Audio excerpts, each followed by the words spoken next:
ਕਿਤਾਬ ਡੂੰਘੀਆਂ ਸਿੱਖਣਾ। ਵਿਸ਼ਾ ਸੇਵਾ, ਸਹਿਯੋਗ ਅਤੇ ਸਹਾਇਤਾ।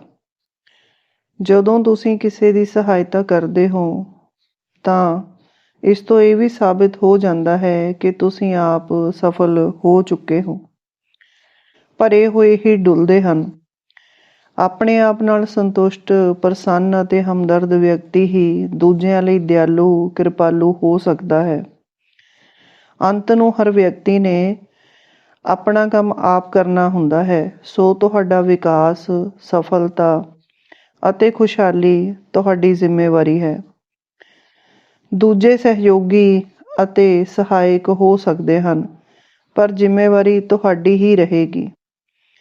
ਸੇਵਾ, ਸਹਿਯੋਗ ਅਤੇ ਸਹਾਇਤਾ ਸਭ ਆਰਜੀ ਸਥਿਤੀਆਂ ਹਨ। ਕਿਸੇ ਕੋਲ ਵੀ ਅਥਾਹ ਸੋਮੇ ਜਾਂ ਅਮੁੱਕ ਸਾਧਨ ਨਹੀਂ ਹਨ। ਇਸੇ ਕਰਕੇ ਸਾਨੂੰ ਸੋਚਣਾ ਪੈਂਦਾ ਹੈ। ਸੋਚ ਅਕਸਰ ਥੁੜ ਨਾਲ ਸੰਬੰਧਿਤ ਹੁੰਦੀ ਹੈ। ਜਿਸ ਚੀਜ਼ ਦੀ ਥੁੜ ਨਹੀਂ ਹੁੰਦੀ ਉਸ ਬਾਰੇ ਅਸੀਂ ਸੋਚਦੇ ਵੀ ਨਹੀਂ। ਮਦਦ ਦੀ ਲੋੜ ਇਸ ਕਰਕੇ ਵੀ ਪੈਂਦੀ ਹੈ ਕਿਉਂਕਿ ਜੀਵਨ ਨਿਆਂਪੂਰਨ ਨਹੀਂ ਹੈ। ਸਰਦਿਆਂ ਪੁੱਜਦਿਆਂ ਦੇ ਡਾਢੇ ਔਖੇ ਕੰਮ ਵੀ ਆਪੇ ਹੋਈ ਜਾਂਦੇ ਹਨ, ਜਦੋਂ ਕਿ ਨਿਆਸਰਿਆਂ ਅਤੇ ਨਿਤੁੱਟਿਆਂ ਦੀਆਂ ਨਿੱਕੀਆਂ ਨਿੱਕੀਆਂ ਲੋੜਾਂ ਵੀ ਘੁੰਮਣ ਘੇਰੀ ਵਿੱਚ ਉਲਝ ਜਾਂਦੀਆਂ ਹਨ। ਲਛਮਣ ਗੁਆਚ ਜਾਣ ਕਰਕੇ ਕਈ ਅਜੋਕੇ ਰਾਮ ਇਕੱਲੇ ਭਟਕ ਰਹੇ ਹਨ ਅਤੇ ਆਪਣੇ ਆਪਣੇ ਹਨੂਮਾਨ ਨੂੰ ਲੱਭ ਰਹੇ ਹਨ। ਮਦਦ ਦਾ ਮਿਲਣਾ ਉਵੇਂ ਹੀ ਹੈ ਜਿਵੇਂ ਸਾਵਣ ਮਹੀਨੇ ਦੇ ਬਰਸਾਤੀ ਅਤੇ ਸਲਾਬੇ ਹਨੇਰੇ ਵਿੱਚ ਜਾਂ ਪੋਹ ਮਾਘ ਦੀਆਂ ਠੰਡੀਆਂ ਰਾਤਾਂ ਦੀ ਸੁੰਨ ਵਿੱਚ ਅਸੀਂ ਰਾਹ ਭੁੱਲ ਜਾਈਏ ਤੇ ਕੋਈ ਸਾਨੂੰ ਸਾਡਾ ਨਾਂ ਲੈ ਕੇ ਬੁਲਾਵੇ। ਗਰੀਬੀ ਵਿੱਚ ਘਿਰੇ, ਬਿਮਾਰੀ ਨਾਲ ਗਰਸੇ ਜਾਂ ਉਦਾਸੀ ਵਿੱਚ ਡੁੱਬੇ ਵਿਅਕਤੀ ਕੋਲ ਇਤਨੀ ਹਿੰਮਤ ਨਹੀਂ ਹੁੰਦੀ ਕਿ ਉਹ ਕੇਵਲ ਆਪਣੇ ਯਤਨਾਂ ਅਤੇ ਸਾਧਨਾ ਨਾਲ ਆਪਣੀ ਮੁਸ਼ਕਿਲ ਹੱਲ ਕਰ ਸਕੇ ਅਤੇ ਵਿਗੜੀ ਸਥਿਤੀ ਉੱਤੇ ਇਕੱਲਿਆਂ ਹੀ ਕਾਬੂ ਪਾ ਸਕੇ।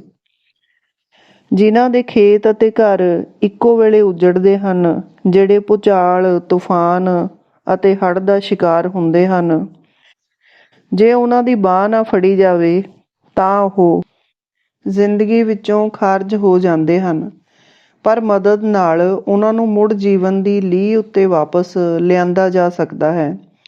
ਸਹਾਇਤਾ ਨਾਲ ਅਸੀਂ ਡੁੱਬ ਰਹਿਆਂ ਨੂੰ ਨਦੀ ਪਾਰ ਕਰਨ ਦੀ ਸਹੂਲਤ ਅਤੇ ਹਿੰਮਤ ਪ੍ਰਦਾਨ ਕਰਦੇ ਹਾਂ। ਜੋ ਗੱਲ ਅੱਜ ਉਹਨਾਂ ਨਾਲ ਹੋਈ ਹੈ ਉਹ ਕੱਲ੍ਹ ਸਾਡੇ ਨਾਲ ਵੀ ਵਾਪਰ ਸਕਦੀ ਹੈ। 1 ਸਦੀ ਪਹਿਲਾਂ ਮਨੁੱਖ ਕੋਲ ਅੱਜ ਵਰਗੇ ਅਧਿਕਾਰ ਅਤੇ ਸਹੂਲਤਾਂ ਨਹੀਂ ਸਨ। ਉਸ ਕੋਲ ਲੋੜ ਵਾਲੀ ਹਰ ਵਸਤ ਦੀ ਘਾਟ ਸੀ, ਪਰ ਅਨੇਕਾਂ ਘਾਟਾਂ ਦੇ ਬਾਵਜੂਦ ਉਸ ਦਾ ਜੀਵਨ ਭਰਪੂਰ ਅਤੇ ਤਸੱਲੀ ਵਾਲਾ ਸੀ, ਕਿਉਂਕਿ ਉਸ ਨੂੰ ਦੂਜਿਆਂ ਉੱਤੇ ਵਿਸ਼ਵਾਸ ਅਤੇ ਉਹਨਾਂ ਦੀ ਸਹਿਯੋਗੀ ਬਿਰਤੀ ਉੱਤੇ ਭਰੋਸਾ ਸੀ।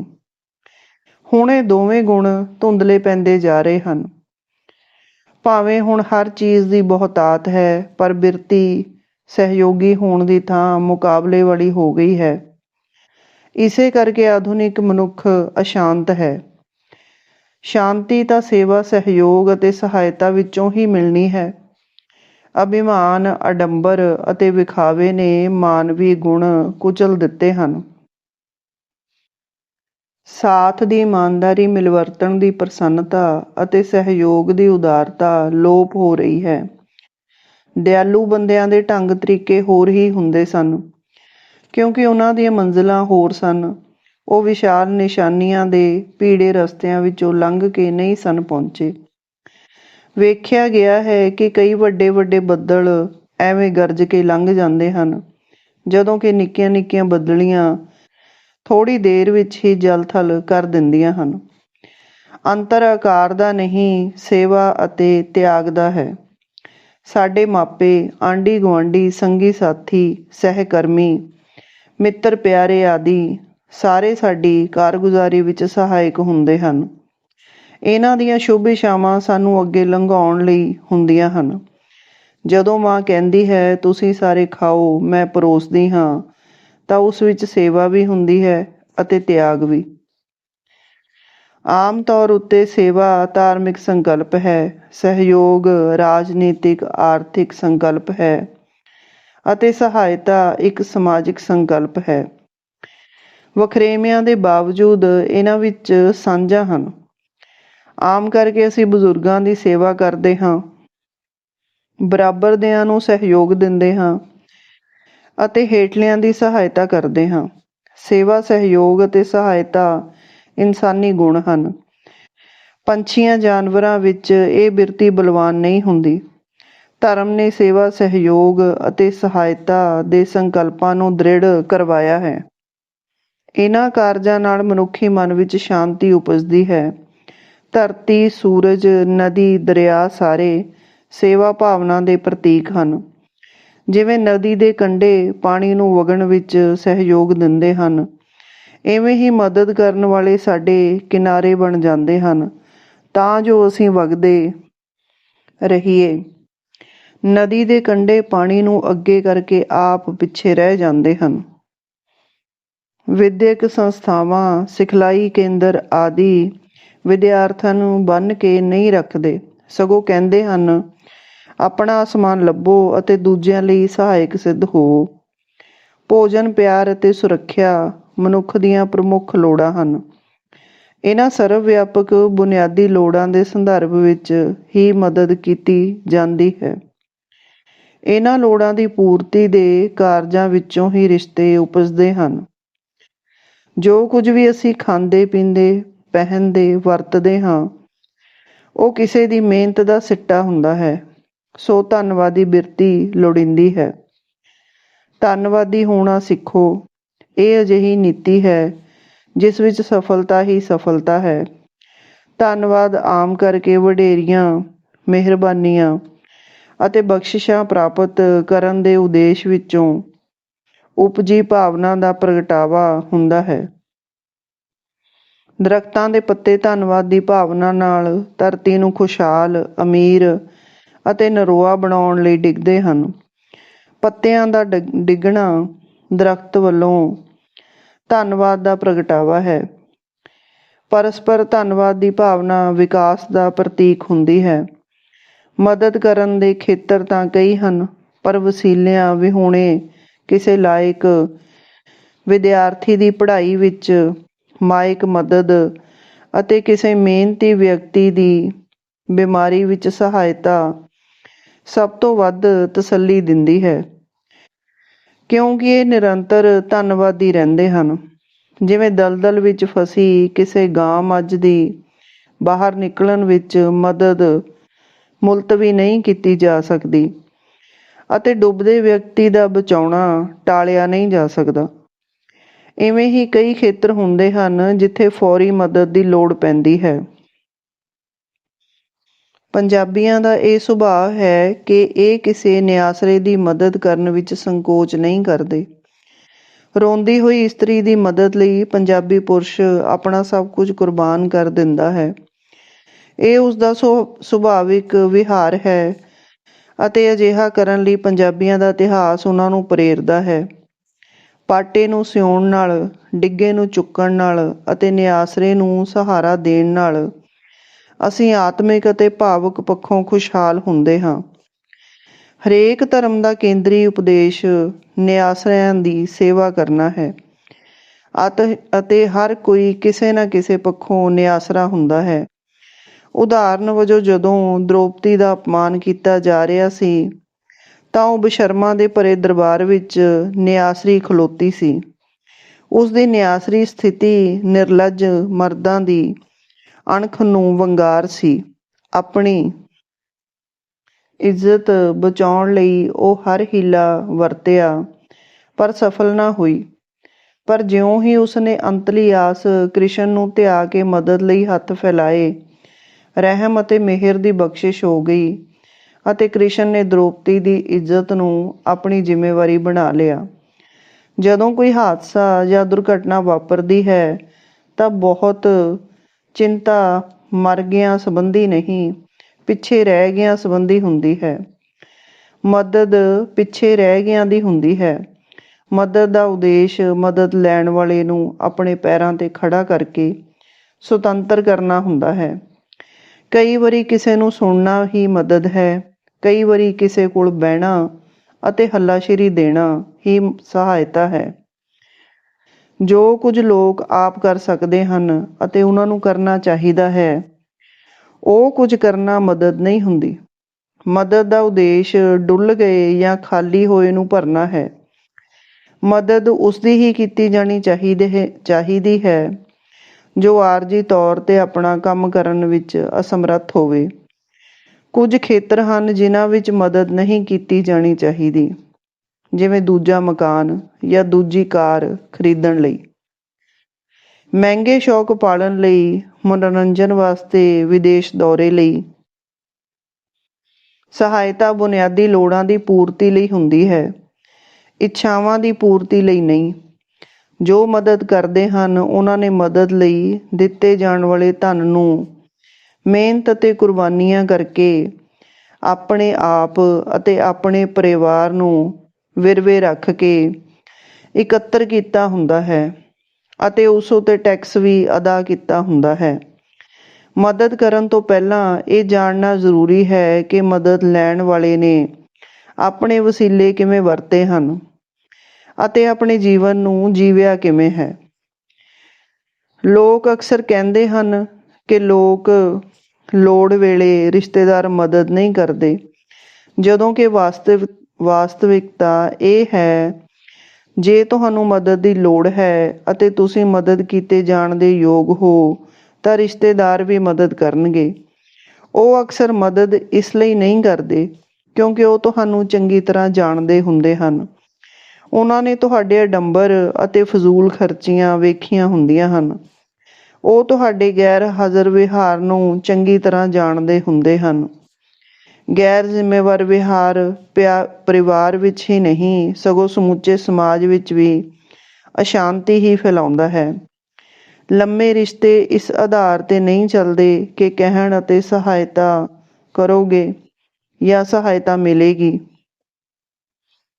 ਸਗੋਂ ਇਸ ਵਿਸ਼ਵਾਸ 'ਤੇ ਚੱਲਦੇ ਹਨ ਕਿ ਜੇ ਲੋੜ ਪਈ ਤਾਂ ਸਹਾਇਤਾ ਲਈ ਕਹਿਣਾ ਨਹੀਂ ਪਵੇਗਾ। ਜਿਹੜੇ ਵਿਅਕਤੀ ਆਪਣੇ ਆਪ ਦੀ ਚੰਗੀ ਦੇਖਭਾਲ ਕਰਦੇ ਹਨ ਉਹ ਸੰਜਮੀ ਹੁੰਦੇ ਹਨ ਤੇ ਉਹੀ ਦੂਜਿਆਂ ਦਾ ਕੁਝ ਸਵਾਰ ਸਕਦੇ ਹਨ। ਲਾਪਰਵਾਹ ਤੇ ਸੁਸਤ ਵਿਅਕਤੀ ਆਪਣਾ ਤਾਂ ਨੁਕਸਾਨ ਕਰਦੇ ਹੀ ਹਨ, ਉਹ ਦੂਜਿਆਂ ਨੂੰ ਵੀ ਵੱਡੇ ਘਾਟੇ ਪਾਉਂਦੇ ਹਨ। ਜੇ ਅਜਿਹੇ ਵਿਅਕਤੀ ਦੀ ਤੁਸੀਂ ਇੱਕ ਵਾਰੀ ਮਦਦ ਕਰੋਗੇ ਤਾਂ ਉਹ ਕੁਝ ਹੀ ਦਿਨਾਂ ਵਿੱਚ ਫਿਰ ਬੇਵਕਤੇ ਆ ਕੇ ਕੋਈ ਨਵਾਂ ਬਹਾਨਾ ਲਾ ਕੇ ਹੋਰ ਮਦਦ ਮੰਗੇਗਾ ਅਤੇ ਧੰਨਵਾਦੀ ਹੋਣ ਵਾਲੀ ਖੁਸ਼ੀ ਦੇਣ ਦੀ ਥਾਂ ਸਿਰਦਰਦੀ ਬਣ ਜਾਵੇਗਾ। ਬਹੁਤੇ ਰਿਸ਼ਤੇਦਾਰ ਪਹਿਲਾਂ ਸਲਾਹ ਮਸ਼ਵਰੇ ਲਈ ਆਉਂਦੇ ਹਨ। ਮਾਇਕ ਸਹਾਇਤਾ ਉਹ ਦੂਜੀ ਜਾਂ ਤੀਜੀ ਮਿਲਣੀ ਵਿੱਚ ਮੰਗਦੇ ਹਨ। ਜਿਵੇਂ ਪਹਿਲੀ ਮਿਲਣੀ ਵਿੱਚ ਕਹਿਣਗੇ, ਮੇਰੀ ਕਾਰ ਠੀਕ ਨਹੀਂ ਚੱਲਦੀ, ਬਦਲਣੀ ਚਾਹੁੰਦਾ ਹਾਂ, ਨਵੀਂ ਲਈਏ ਕਿ ਪੁਰਾਣੀ। ਦੂਜੀ ਮਿਲਣੀ ਵਿੱਚ ਪੁੱਛਣਗੇ, ਲੈਣੀ ਤਾਂ ਨਵੀਂ ਹੀ ਹੈ ਪਰ ਲਈਏ ਕਿਹੜੀ। ਤੀਜੀ ਮਿਲਣੀ ਵੇਲੇ ਤੁਹਾਨੂੰ ਪੁੱਛਣਾ ਪਵੇਗਾ, ਤੁਹਾਨੂੰ ਸਲਾਹ ਚਾਹੀਦੀ ਹੈ ਜਾਂ ਪੈਸੇ, ਅਤੇ ਉਹ ਉਵੇਂ ਹੱਸਣਗੇ ਜਿਵੇਂ ਉਧਾਰ ਲੈਣ ਵਾਲਾ ਗਾਹਕ ਦੁਕਾਨਦਾਰ ਦੀ ਗੱਲ 'ਤੇ ਹੱਸਦਾ ਹੈ। ਅਜਿਹਿਆਂ ਦੀ ਸਹਾਇਤਾ ਕਰੋਗੇ ਤਾਂ ਵੀ ਅਤੇ ਜੇ ਨਹੀਂ ਕਰੋਗੇ ਤਾਂ ਵੀ ਰਿਸ਼ਤੇ ਵਿੱਚੋਂ ਨਿੱਘ ਮੁੱਕ ਜਾਵੇਗਾ। ਲਾਪਰਵਾਹ ਬੰਦੇ ਦੀ ਸਹਾਇਤਾ ਜਾਂ ਦੇਖਭਾਲ ਕਰਨੀ ਬੜਾ ਔਖਾ ਕਾਰਜ ਹੈ। ਨਲਾਇਕ ਬੱਚੇ ਪਾਲਣੇ ਬੜੇ ਮੁਸ਼ਕਲ ਹੁੰਦੇ ਹਨ। ਅਕਿਰਤ ਘਣ ਦੀ ਅਕਿਰਤ ਘਣਤਾ ਨੂੰ ਭੁਲਾਇਆ ਨਹੀਂ ਜਾ ਸਕਦਾ। ਇੱਕ ਵਾਰੀ ਇੱਕ ਕਿਸਾਨ ਨੇ ਖੇਤ ਵਾਹੁਣ ਲਈ ਇੱਕ ਬਲਦ ਅਤੇ ਸਵਾਰੀ ਲਈ ਇੱਕ ਘੋੜਾ ਰੱਖਿਆ ਹੋਇਆ ਸੀ। ਇੱਕ ਦਿਨ ਬਲਦ ਨੇ ਘੋੜੇ ਨੂੰ ਕਿਹਾ, ਮੈਂ ਥੱਕ ਗਿਆ ਹਾਂ, ਆਰਾਮ ਕਰਨਾ ਚਾਹੁੰਦਾ ਹਾਂ, ਕੱਲ੍ਹ ਸਵੇਰੇ ਮੈਂ ਚਾਰਾ ਨਹੀਂ ਖਾਵਾਂਗਾ। ਕਿਸਾਨ ਸਮਝ ਜਾਵੇਗਾ ਕਿ ਮੈਂ ਬਿਮਾਰ ਹਾਂ, ਉਹ ਤੈਨੂੰ ਜੋਤ ਲਵੇਗਾ। ਇੱਕ ਦਿਨ ਲਈ ਮੈਨੂੰ ਤੇਰੀ ਮਦਦ ਦੀ ਲੋੜ ਹੈ। ਘੋੜਾ ਮੰਨ ਗਿਆ। ਅਗਲੀ ਸਵੇਰ ਨੂੰ ਘੋੜਾ ਜੋਤਿਆ ਗਿਆ। ਅਗਲੇ ਤੋਂ ਅਗਲੇ ਦਿਨ ਵੀ ਬਲਦ ਨੇ ਚਾਰਾ ਨਾ ਖਾਧਾ। ਬਲਦ ਇੱਧਰੋਂ ਉੱਧਰੋਂ ਖਾਣ ਦਾ ਕੰਮ ਸਾਰ ਲੈਂਦਾ ਸੀ ਪਰ ਚਾਰਾ ਨਹੀਂ ਸੀ ਖਾਂਦਾ। ਚਲਾਕ ਬਲਦ ਸ਼ਰੀਫ ਘੋੜੇ ਪ੍ਰਤੀ ਧੰਨਵਾਦੀ ਹੋਣ ਦੀ ਥਾਂ ਅਕਿਰਤ ਕਣ ਸਾਬਤ ਹੋ ਰਿਹਾ ਸੀ। 5ਵੇਂ ਦਿਨ ਅੱਕ ਕੇ ਘੋੜੇ ਨੇ ਬਲਦ ਨੂੰ ਕਿਹਾ, ਅੱਜ ਕਿਸਾਨ ਆਪਣੀ ਗੁਆਂਢੀ ਨੂੰ ਕਹਿ ਰਿਹਾ ਸੀ ਕਿ ਜੇ ਸਵੇਰ ਤੱਕ ਬਲਦ ਠੀਕ ਨਾ ਹੋਇਆ ਤਾਂ ਕਸਾਈ ਨੂੰ ਵੇਚ ਦਿਆਂਗਾ। ਕਸਾਈ ਕੋਲ ਵੇਚੇ ਜਾਣ ਦੇ ਡਰ ਕਾਰਨ ਬਿਮਾਰੀ ਦਾ ਪਖੰਡ ਕਰਨ ਵਾਲਾ ਘੋੜੇ ਦਾ ਰਿਸ਼ਤੇਦਾਰ ਬਲਦ ਅਗਲੀ ਸਵੇਰ ਤੋਂ ਚਾਰਾ ਖਾਣ ਲੱਗ ਪਿਆ। ਉਸ ਤੋਂ ਮਗਰੋਂ ਘੋੜਾ ਬਲਦ ਦੀਆਂ ਤਕਲੀਫਾਂ ਅਤੇ ਦੁੱਖਾਂ ਦੀ ਕਹਾਣੀ ਸੁਣ ਲੈਂਦਾ ਸੀ, ਪਰ ਮਦਦ ਦੀ ਕੋਈ ਪੇਸ਼ਕਸ਼ ਨਹੀਂ ਸੀ ਕਰਦਾ। ਦੋਸਤੀ ਜਾਂ ਰਿਸ਼ਤੇਦਾਰੀ ਘੋੜੇ ਦੀ ਘੋੜੇ ਨਾਲ ਅਤੇ ਬਲਦ ਦੀ ਬਲਦ ਨਾਲ ਚੱਲ ਸਕਦੀ ਹੈ, ਘੋੜੇ ਦੀ ਬਲਦ ਨਾਲ ਨਹੀਂ। ਰਿਸ਼ਤੇ ਪਰਸਪਰ ਸਹਿਯੋਗ ਅਤੇ ਸੁਹਿਰਦਤਾ ਨਾਲ ਚੱਲਦੇ ਹਨ, ਇੱਕ ਪਾਸੜ ਸਹਿਯੋਗ ਨਾਲ ਨਹੀਂ। ਰਿਸ਼ਤੇਦਾਰਾਂ ਤੋਂ ਮਦਦ ਮੰਗਣ ਵਾਲਿਆਂ ਨੂੰ ਸੁਚੇਤ, ਸਪਸ਼ਟ ਅਤੇ ਸਾਵਧਾਨ ਹੋਣ ਦੀ ਲੋੜ ਹੈ। ਕੋਈ ਵੀ ਵਿਅਕਤੀ ਸਵੈ ਸਿਰਜਿਆ ਨਹੀਂ ਹੁੰਦਾ।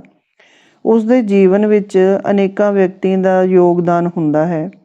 ਉਂਝ ਤਾਂ ਜੀਵਨ ਵਿੱਚ ਹਰ ਪੜਾਅ ਉੱਤੇ ਹਰ ਕਿਸੇ ਨੂੰ ਕਿਸੇ ਨਾ ਕਿਸੇ ਪ੍ਰਕਾਰ ਦੇ ਸਹਿਯੋਗ ਜਾਂ ਕਿਸੇ ਨਾ ਕਿਸੇ ਦੀ ਸਹਾਇਤਾ ਦੀ ਲੋੜ ਪੈਂਦੀ ਰਹਿੰਦੀ ਹੈ।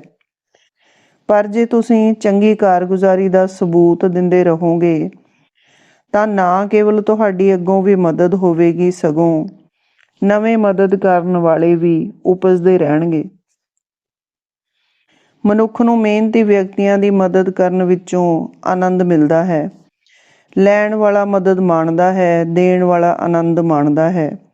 ਇਵੇਂ ਦੋਵੇਂ ਵਿਕਾਸ ਕਰਦੇ ਹਨ। ਸੰਸਾਰ ਦੇ ਮਹਾਨ ਵਿਅਕਤੀ ਵੀ ਕਿਸੇ ਨਾ ਕਿਸੇ ਦੀ ਸਹਾਇਤਾ ਅਤੇ ਸਹਿਯੋਗ ਨਾਲ ਹੀ ਸਫਲ ਹੋਏ ਸਨ। ਉਦਾਹਰਨ ਵਜੋਂ ਸੇਵਾ ਅਤੇ ਸਹਿਯੋਗ ਵਿੱਚ ਹਨੂਮਾਨ ਲਛਮਣ ਨੂੰ ਵੀ ਪਿੱਛੇ ਛੱਡ ਗਿਆ ਅਤੇ ਹਨੂਮਾਨ ਰਾਮ ਦੀ ਮਦਦ ਕਰਨ ਕਾਰਨ ਪੂਜਣਯੋਗ ਹੋ ਗਿਆ। ਅਧਿਆਪਕ ਉਹੀ ਯਾਦ ਰਹਿੰਦਾ ਹੈ ਜਿਸ ਨੇ ਵਿਦਿਆਰਥੀ ਦੇ ਵਿਕਾਸ ਵਿੱਚ ਯੋਗਦਾਨ ਪਾਇਆ ਹੋਵੇ। ਸਹਾਇਤਾ ਮਿਲਦੀ ਹਰੇਕ ਨੂੰ ਹੈ, ਪਰ ਮਿਲੀ ਹੋਈ ਸਹਾਇਤਾ ਤੋਂ ਲਾਭ ਉਠਾਉਣ ਦੀ ਹਿੰਮਤ ਕੋਈ ਕੋਈ ਕਰਦਾ ਹੈ। ਇੱਕ ਵਾਰੀ ਇੱਕ ਸਕੂਲ ਅਧਿਆਪਕ ਨੇ ਇੱਕ ਅਨਪੜ੍ਹ ਗਰੀਬ ਪਰਿਵਾਰ ਦੇ ਇੱਕ ਹੋਣਹਾਰ ਵਿਅਕਤੀ ਵੱਲ ਵਿਸ਼ੇਸ਼ ਧਿਆਨ ਦੇਣਾ ਆਰੰਭ ਕੀਤਾ, ਪਰ ਉਸ ਅਧਿਆਪਕ ਦੀ ਨੇੜਲੇ ਪਿੰਡ ਵਿੱਚ ਬਦਲੀ ਹੋ ਗਈ। ਅਧਿਆਪਕ ਨੇ ਗਰੀਬ ਮਾਪਿਆਂ ਨੂੰ ਉਸ ਵਿਦਿਆਰਥੀ ਨੂੰ ਆਪਣੇ ਕੋਲ ਆਪਣੇ ਪਰਿਵਾਰ ਵਿੱਚ ਰੱਖ ਕੇ ਪੜ੍ਹਾਉਣ ਦੀ ਪੇਸ਼ਕਸ਼ ਕੀਤੀ, ਪਰ ਸ਼ਰੀਕ ਨੇ ਵਿਦਿਆਰਥੀ ਦੇ ਪਿਤਾ ਨੂੰ ਕਿਹਾ, ਮਾਸਟਰ ਤੇਰੀ ਮਜਬੂਰੀ ਵੇਖ ਗਿਆ ਹੈ, ਤੇਰੇ ਮੁੰਡੇ ਨੂੰ ਆਪਣੇ ਘਰ ਰੱਖ ਕੇ ਆਪਣੀ ਧੀ ਉਸ ਨਾਲ ਵਿਆਹ ਦੇਵੇਗਾ। ਇਵੇਂ ਸਹਿਯੋਗ ਦਾ ਸੱਚਾ ਅਵਸਰ ਅਜਾਈਂ ਚਲਾ ਗਿਆ। ਵਿੱਦਿਆ ਦਾ ਦਾਨ ਮਿਲ ਰਿਹਾ ਸੀ, ਪਰ ਲੈਣ ਵਾਲਾ ਅਕਲ ਦਾ ਕਟੋਰਾ ਛੋਟਾ ਸੀ। ਮੈਲੇ ਕਟੋਰੇ ਵਿੱਚ ਸਵੱਛ ਵਸਤ ਦੀ ਮੈਲੀ ਹੋ ਜਾਂਦੀ ਹੈ।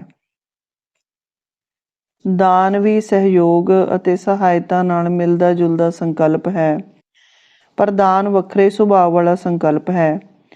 ਦਾਨ ਕਰਨਾ ਇੱਕ ਧਾਰਮਿਕ ਬਿਰਤੀ ਹੈ, ਪਰ ਅਕਸਰ ਇਸ ਵਿੱਚ ਕੋਈ ਗਰਜ਼ ਲੁਕੀ ਹੁੰਦੀ ਹੈ। ਦਾਨ ਦਾ ਸੰਬੰਧ ਅਗਲੇ ਜਨਮ ਨੂੰ ਸੁਧਾਰਨ ਨਾਲ ਹੈ। ਸੱਚੇ ਦਾਨ ਦੀ ਇਹ ਸ਼ਰਤ ਹੈ ਕਿ ਉਹ ਉਸ ਨੂੰ ਦਿੱਤਾ ਜਾਂਦਾ ਹੈ ਜਿਸ ਨੂੰ ਅਸੀਂ ਜਾਣਦੇ ਨਹੀਂ ਹੁੰਦੇ। ਦਾਨ ਉਹ ਸਹਾਇਤਾ ਹੈ ਜੋ ਦੇ ਕੇ ਭੁਲਾ ਦਿੱਤੀ ਜਾਂਦੀ ਹੈ।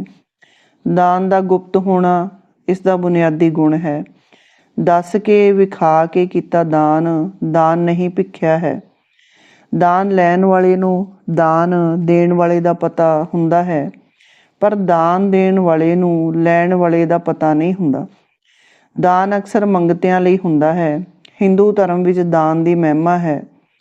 ਵੈਦਿਕ ਕਾਲ ਦੀ ਇੱਕ ਕਥਾ ਹੈ ਕਿ ਇੱਕ ਵਾਰੀ ਇੱਕ ਰਿਸ਼ੀ ਦੀ ਤਪੱਸਿਆ ਤੋਂ ਪ੍ਰਸੰਨ ਹੋ ਕੇ ਪਰਮਾਤਮਾ ਨੇ ਕਿਹਾ, ਮੈਂ ਤੈਨੂੰ ਕੁਝ ਦੇਣਾ ਚਾਹੁੰਦਾ ਹਾਂ।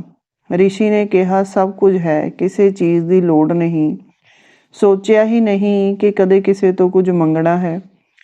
ਪਰਮਾਤਮਾ ਨੇ ਕਿਹਾ, ਮੈਂ ਤੈਨੂੰ ਵਰ ਦਿੰਦਾ ਹਾਂ ਕਿ ਤੂੰ ਜਿਸ ਦੇ ਸਿਰ ਤੇ ਹੱਥ ਰੱਖੇਗਾ ਉਸ ਦੀ ਮਨੋਕਾਮਨਾ ਪੂਰੀ ਹੋਵੇਗੀ। ਰਿਸ਼ੀ ਨੇ ਸੋਚਿਆ, ਐਵੇਂ ਤਾਂ ਮੇਰੇ ਵਿੱਚ ਹੰਕਾਰ ਆ ਜਾਵੇਗਾ। ਸੋ ਉਸਨੇ ਪਰਮਾਤਮਾ ਨੂੰ ਕਿਹਾ, ਕਿਰਪਾ ਕਰਕੇ ਇਹ ਵਰ ਦਿਓ ਕਿ ਜਿਸ ਉੱਤੇ ਮੇਰਾ ਪਰਛਾਵਾਂ ਪਵੇ ਉਸ ਦੀ ਮਨੋਕਾਮਨਾ ਪੂਰੀ ਹੋਵੇ। ਪਰ ਮੈਨੂੰ ਉਸ ਦਾ ਚਿਹਰਾ ਵਿਖਾਈ ਨਾ ਦੇਵੇ, ਤਾਂ ਕਿ ਮੈਨੂੰ ਪਤਾ ਹੀ ਨਾ ਲੱਗੇ ਕਿ ਮੈਂ ਕਿਸ ਕਿਸ ਦੀ ਕਾਮਨਾ ਪੂਰੀ ਕੀਤੀ ਹੈ ਅਤੇ ਕਿਸ ਉੱਤੇ ਪਰਉਪਕਾਰ ਕੀਤਾ ਹੈ। ਸਹਿਯੋਗ ਸਹਾਇਤਾ ਦੀ ਸਭ ਤੋਂ ਉੱਚੀ ਸਥਿਤੀ ਪਰਉਪਕਾਰ ਹੈ। ਦਾਨ ਦਾ ਸੰਬੰਧ ਅਗਲੇ ਜਨਮ ਨਾਲ ਹੈ, ਜਦੋਂ ਕਿ ਪਰਉਪਕਾਰ ਦਾ ਸੰਬੰਧ ਇਸੇ ਸੰਸਾਰ ਨਾਲ ਹੈ। ਪਰਉਪਕਾਰ ਦਾ ਸੰਬੰਧ ਅਕਸਰ ਅਗਲੀ ਪੀੜ੍ਹੀ ਜਾਂ ਭਵਿੱਖ ਨਾਲ ਹੁੰਦਾ ਹੈ। ਪਰਉਪਕਾਰ ਕਰਨ ਵਾਲੇ ਆਪ ਕੁਝ ਅਰਸੇ ਮਗਰੋਂ ਚਲੇ ਜਾਂਦੇ ਹਨ, ਪਰ ਉਹਨਾਂ ਦੇ ਪਰਉਪਕਾਰ ਦਾ ਫਲ ਆਉਣ ਵਾਲੀਆਂ ਕਈ ਪੀੜ੍ਹੀਆਂ ਮਾਣਦੀਆਂ ਹਨ। ਧਰਮਸ਼ਾਲਾਵਾਂ, ਸਕੂਲ, ਕਾਲਜ, ਯੂਨੀਵਰਸਿਟੀਆਂ, ਹਸਪਤਾਲ ਆਦਿ ਖੋਲ੍ਹਣਾ ਪਰਉਪਕਾਰੀ ਬਿਰਤੀ ਦਾ ਪ੍ਰਗਟਾਵਾ ਹਨ।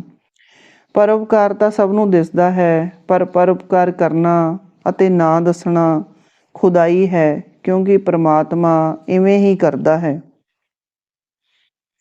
ਪਰਉਪਕਾਰ ਪਰਮਾਤਮਾ ਨੂੰ ਅਰਪਣ ਕੀਤੀ ਸੌਗਾਤ ਹੁੰਦੀ ਹੈ। ਦਾਨ ਵਿੱਚ ਸੁਆਰਥ ਹੈ, ਮੰਗ ਹੈ, ਪਰ ਪਰਉਪਕਾਰ ਅਕਸਰ ਨਿਰਸੁਆਰਥ ਹੁੰਦਾ ਹੈ। ਬਹੁਤੇ ਲੋਕ ਪਰਉਪਕਾਰ ਆਰੰਭ ਕਰਕੇ ਦਾਨ ਕਰਨ ਲੱਗ ਪੈਂਦੇ ਹਨ। ਦਾਨ ਦਾ ਆਕਾਰ ਛੋਟਾ ਹੈ, ਪਰਉਪਕਾਰ ਵੱਡੇ ਆਕਾਰ ਵਾਲਾ ਹੁੰਦਾ ਹੈ। ਵੱਡੇ ਆਕਾਰ ਦਾ ਹੋਣ ਕਰਕੇ ਪਰਉਪਕਾਰ ਦਾ ਪ੍ਰਭਾਵ ਵੀ ਵੱਡਾ ਅਤੇ ਵਿਸ਼ਾਲ ਹੁੰਦਾ ਹੈ। ਪਰਉਪਕਾਰ ਆਲੇ ਦੁਆਲੇ ਵਿੱਚ ਖੁਸ਼ਹਾਲੀ ਫੈਲਾਉਣ ਦਾ ਉਪਰਾਲਾ ਹੁੰਦਾ ਹੈ। ਅਸੀਂ ਉਤਨੇ ਹੀ ਖੁਸ਼ਹਾਲ ਹੋ ਸਕਦੇ ਹਾਂ ਜਿਤਨੇ ਸਾਡੇ ਆਲੇ ਦੁਆਲੇ ਦੇ ਲੋਕ ਖੁਸ਼ਹਾਲ ਹੋਣਗੇ। ਵੇਖਿਆ ਗਿਆ ਹੈ ਕਿ ਅਸੀਂ ਆਪਣੀ ਕਮਾਈ ਨੂੰ ਸੰਜਮ ਨਾਲ ਖਰਚਦੇ ਹਾਂ, ਜਦੋਂ ਕਿ ਦੂਜਿਆਂ ਤੋਂ ਮਿਲੇ ਧਨ ਨੂੰ ਖਰਚਣ ਵੇਲੇ ਬੜੇ ਉਦਾਰ ਹੋ ਜਾਂਦੇ ਹਾਂ। ਬਹੁਤੇ ਲੋਕ ਮਦਦ ਵਿੱਚ ਮਿਲੀ ਰਾਸ਼ੀ ਨੂੰ ਉਹਨਾਂ ਚੀਜ਼ਾਂ ਉੱਤੇ ਖਰਚ ਕਰਦੇ ਹਨ ਜਿਨ੍ਹਾਂ ਦੀ ਉਹਨਾਂ ਨੂੰ ਲੋੜ ਨਹੀਂ ਹੁੰਦੀ, ਅਤੇ ਉਹਨਾਂ ਨੂੰ ਵਿਖਾਉਣ ਲਈ ਖਰਚ ਕਰਦੇ ਹਨ ਜਿਹੜੇ ਉਹਨਾਂ ਨੂੰ ਚੰਗੇ ਨਹੀਂ ਲੱਗਦੇ। ਹਰ ਕੰਮ ਲਈ ਮਦਦ ਉਡੀਕਣਾ ਭੈੜੀ ਗੱਲ ਹੈ। ਕੋਈ ਮਦਦ ਲੈਣ ਦੇ ਯੋਗ ਹੈ ਕਿ ਨਹੀਂ ਜਾਣਨ ਵਾਸਤੇ ਇੱਕ ਸਾਦਾ ਜਿਹਾ ਢੰਗ ਹੈ ਕਿ ਵੇਖੋ ਉਹ ਜਾਗਦਾ ਕਿਸ ਵੇਲੇ ਹੈ ਅਤੇ ਆਪਣੇ ਸਮੇਂ ਨੂੰ ਵਰਤਦਾ ਕਿਵੇਂ ਹੈ। ਸੌਣ ਅਤੇ ਜਾਗਣ ਦਾ ਸਧਾਰਨ ਸਮਾਂ ਸਧਾਰਨ ਵਿਅਕਤੀਆਂ ਲਈ ਹੁੰਦਾ ਹੈ। ਜਿਹੜੇ ਸਵਖਤੇ ਜਾਗ ਕੇ ਮਿਹਨਤ ਰਾਹੀਂ ਵਕਤ ਦੀ ਸ਼ੁਭ ਵਰਤੋਂ ਕਰਦੇ ਹਨ, ਉਹੀ ਮਦਦ ਦੇ ਹੱਕਦਾਰ ਹੁੰਦੇ ਹਨ। ਜਿਹੜੇ ਧੁੱਪ ਚੜ੍ਹੀ ਤੱਕ ਸੁੱਤੇ ਰਹਿੰਦੇ ਹਨ, ਉਹਨਾਂ ਦੀ ਸਥਿਤੀ ਮਦਦ ਦੇ ਬਾਵਜੂਦ ਨਹੀਂ ਸੁਧਰੇਗੀ। ਅਜਿਹੇ ਵਿਅਕਤੀ ਦੀ ਮਦਦ ਕਰਕੇ ਪਛਤਾਵਾ ਹੋਵੇਗਾ। ਬਚਪਨ, ਬੁਢਾਪਾ, ਬਿਮਾਰੀ, ਕਮਜ਼ੋਰੀ, ਇਕੱਲਤਾ, ਹਾਦਸਾ ਆਦਿ ਜ਼ਿੰਦਗੀ ਦਾ ਭਾਗ ਹਨ। ਅਸੀਂ ਇਹਨਾਂ ਸਾਰੀਆਂ ਸਥਿਤੀਆਂ ਵਿੱਚੋਂ ਲੰਘਣਾ ਹੈ। ਸਾਨੂੰ ਸਹਿਯੋਗ ਦੇਣਾ ਚਾਹੀਦਾ ਹੈ ਤਾਂ ਜੋ ਜਦੋਂ ਸਾਨੂੰ ਲੋੜ ਪਵੇ ਤਾਂ ਸਹਿਯੋਗ ਮਿਲੇ। ਹਰ ਕਿਸੇ ਕੋਲ ਦੇਣ ਲਈ ਕੁਝ ਨਾ ਕੁਝ ਹੁੰਦਾ ਹੈ। ਇੱਕ ਸਹਿਯੋਗੀ ਭਾਵਨਾ ਵਾਲਾ ਵਿਅਕਤੀ ਹਸਪਤਾਲ ਵਿੱਚੋਂ ਮਰੀਜ਼ਾਂ ਨੂੰ ਆਪਰੇਸ਼ਨ ਲਈ ਅੰਦਰ ਭੇਜਣ ਦਾ ਕੰਮ ਕਰਦਾ ਸੀ। ਜਿਸ ਨੂੰ ਅੰਦਰ ਭੇਜਦਾ ਸੀ, ਉਸ ਦੀ ਘਬਰਾਹਟ ਨੂੰ ਦੂਰ ਕਰਨ ਲਈ ਉਸ ਦੇ ਕੰਨ ਵਿੱਚ ਕਹਿੰਦਾ ਸੀ, ਜਿਹੋ ਜਿਹਾ ਤੁਹਾਡਾ ਆਪਰੇਸ਼ਨ ਹੋਣਾ ਹੈ, ਉਹੋ ਜਿਹਾ ਪਿਛਲੇ ਮਹੀਨੇ ਮੇਰਾ ਹੋਇਆ ਸੀ। ਵੇਖੋ ਮੈਂ ਠੀਕ ਹੋ ਗਿਆ ਹਾਂ, ਤੁਸੀਂ ਵੀ ਠੀਕ ਹੋ ਜਾਵੋਗੇ। ਅਨੁਭਵ ਕਹਿੰਦਾ ਹੈ ਕਿ ਜਦੋਂ ਅਸੀਂ ਕਿਸੇ ਦੀ ਮਦਦ ਕਰਦੇ ਹਾਂ ਤਾਂ ਉਸ ਵੇਲੇ ਸਾਡੇ ਵਿੱਚ ਕੋਈ ਲਾਲਚ, ਲਾਲਸਾ ਜਾਂ ਤਣਾਅ ਨਹੀਂ ਹੁੰਦਾ। ਗਾਉਣ ਵਾਲੇ ਆਪਣੀ ਆਵਾਜ਼ ਨਾਲ, ਲਿਖਣ ਵਾਲੇ ਆਪਣੀ ਕਲਮ ਨਾਲ ਅਤੇ ਵਿਗਿਆਨੀ ਆਪਣੀਆਂ ਕਾਢਾਂ ਨਾਲ ਮਾਨਵ ਜਾਤੀ ਦੀ ਸੇਵਾ ਵੀ ਕਰਦੇ ਹਨ ਅਤੇ ਆਪਣੀ ਉਪਜੀਵਕਾ ਵੀ ਕਮਾਉਂਦੇ ਹਨ। ਜੇ ਇਹ ਕੰਮ ਸੇਵਾ ਦੀ ਭਾਵਨਾ ਨਾਲ ਕੀਤਾ ਜਾਵੇ ਤਾਂ ਉਸ ਨਾਲ ਆਮਦਨ ਵੀ ਹੋਵੇਗੀ ਅਤੇ ਮਨ ਨੂੰ ਸ਼ਾਂਤੀ ਵੀ ਮਿਲੇਗੀ। ਸੰਸਾਰ ਵਿੱਚ ਜੋ ਕੁਝ ਵੀ ਚੰਗਾ ਹੈ ਅਤੇ ਜਿਤਨੀ ਵੀ ਖੁਸ਼ੀ ਹੈ, ਉਹ ਦੂਜਿਆਂ ਵੱਲੋਂ ਰੱਖੇ ਧਿਆਨ, ਕੀਤੀਆਂ ਕੁਰਬਾਨੀਆਂ ਅਤੇ ਦਿੱਤੇ ਸਹਿਯੋਗ ਦਾ ਸਿੱਟਾ ਹੈ। ਅਤੇ ਸੰਸਾਰ ਵਿੱਚ ਜਿਤਨਾ ਦੁੱਖ ਹੈ, ਉਹ ਸੇਵਾ ਸਹਾਇਤਾ ਦੀ ਅਣਹੋਂਦ ਵਿੱਚੋਂ ਉਪਜੇ ਸੁਆਰਥ ਕਾਰਨ ਹੈ। ਸੇਵਾ, ਸਹਿਯੋਗ ਅਤੇ ਸਹਾਇਤਾ ਖੁਸ਼ਹਾਲੀ ਦੇ ਸੰਦੇਸ਼ ਹਨ। ਧੰਨਵਾਦ।